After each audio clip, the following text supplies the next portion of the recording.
قام أكثر من 500 شخص بكسر حرمة رمضان بالأكل والشرب علناً في مدينة تيزي أوزو بمنطقة القبائل على بعد 100 كيلومتر من العاصمة الجزائرية، ليعلنوا تمسكهم بحرية معتقداتهم ورفضهم لما أسموه أسلمة الدولة. ويوجد من بين المحتجين مواطنون عاديون، لكن أغلبهم من المناضلين من أجل انفصال منطقة القبائل، ولا يترددون في رفع علم خاص بهم غير العلم الجزائري.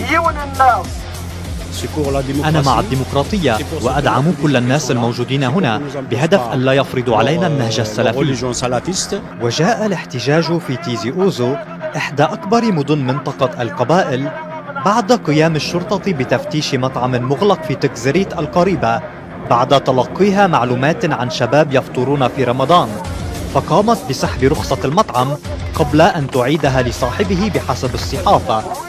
وليست هذه المرة الأولى التي يتم فيها اتخاذ إجراءات محرجة على الأقل بحق الرافضين للصيام، حتى أن منتمين للأقلية المسيحية وجدوا أنفسهم أمام القضاء بسبب ذلك.